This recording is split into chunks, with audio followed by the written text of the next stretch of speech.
कल पढ़ा था कि गुलाम का नियम के बारे में, ठीक है ना। तो गुलाम का नियम क्या होता है, एक बार हम इसे थोड़ा सा रिवाइज कर लेते हैं, क्योंकि देखिए अगर पिछली जानकारी हमारे पास रहेगी तो नेक्स्ट हमें थोड़ा सा कंफर्ट महसूस होगा, ठीक है ना। तो चलिए हम देख लेते हैं गुलाम का नियम। कल हमने बताया था कि दो अवयवों के बीच लगने वाले ये दो अवयव जो होते हैं, अगर r दूरी पे स्थित, ठीक है ना, r डिस्टेंस पे स्थित दो अवयव, तो उनके बीच कार्य करने वाला अट्रैक्टिव फोर्स या रिपल्सन फोर्स, तो ये होता है Q1 Q2 बटे r स्क्वायर, ठीक है ना, ये होता है। अब हम इसे K बटे ट्रिपल हम लिख सकते हैं 4 पाई एप्सिलॉन नॉट। अगर बच्चों देखो ये कब होता है, जब यदि आवेश जो होता है हमारा किसी निर्वात अथवा वायु में, समझ गए ना, मीडियम हमारा क्या होना चाहिए, निर्वात अथवा वायु, क्योंकि जो इतना के का मान है ना ये मीडियम पे डिपेंड करता है। वहां पे जो गुरुत्वाकर्षण था वो के का मान यानी पूरा यूनिवर्सल था, समझ गए ना, वो हर जगह डिपेंड, मतलब हर जगह किसी पे डिपेंड नहीं, हर जगह वो एक समान था। लेकिन यहाँ पे जो थोड़ा सा फोर्स ज्यादा है, क्योंकि हमने पढ़ रखा है 1/4 पाई एप्सिलॉन का मान जो होता है 9 होता है। तो इसका मतलब ये कहीं ज्यादा फोर्स है, तो इसका मतलब हम लोग कह सकते हैं कि यहाँ पे जो के का मान है वो काफी मतलब अलग अलग मीडियम पे डिपेंड करता है। तो हम यहाँ पे ये हमारा कब होगा, जब हम निर्वात अथवा वायु की बात करेंगे तब, समझ गए ना। चलो मान लिया जाए कि के की मतलब Q1 और Q2 r दूरी पे स्थित दो अवयव है और उनके बीच कार्य करने वाला बल कितना है, ठीक है ना।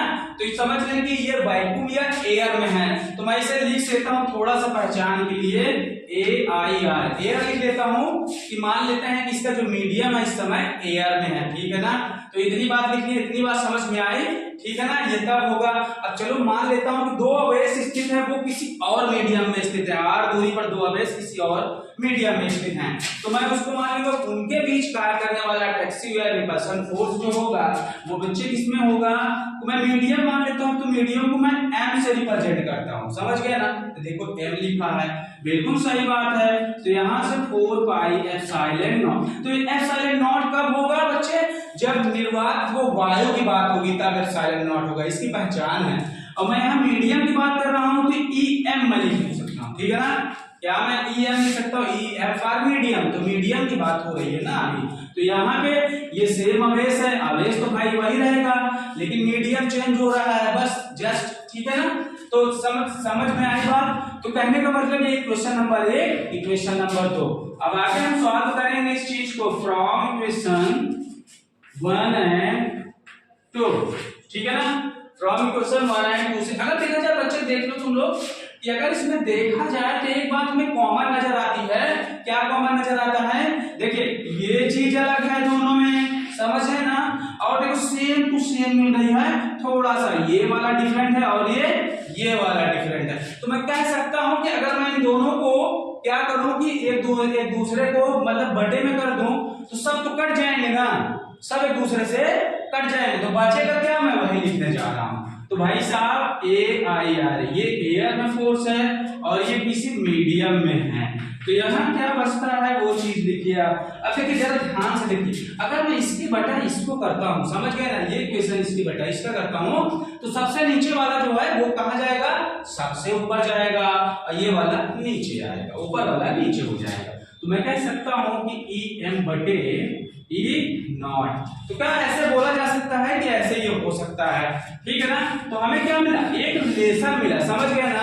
तो हम लोग जिसे कहते हैं अपेक्षिक गतिशीलता, उसको हम दिखा रहे हैं इस चीज से, EM बटे E0 बराबर होता है ER।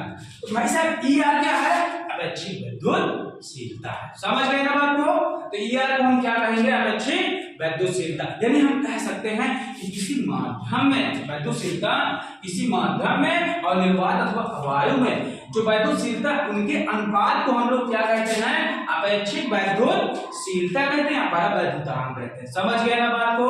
तो हमारा ये वाला टॉपिक तो हमारा ये रिलेशन मिल गया कि एक मीडियम में और एक वायु अथवा निर्वात में, समझ गए ना, एयर और वैक्यूम में, तो इनका जो अनुपात है वही है अपेक्षिक वैद्युशीलता। तो ये दैट्स ऑल हमारा जो ये टॉपिक था, ये टॉपिक यहीं पे खत्म होता है।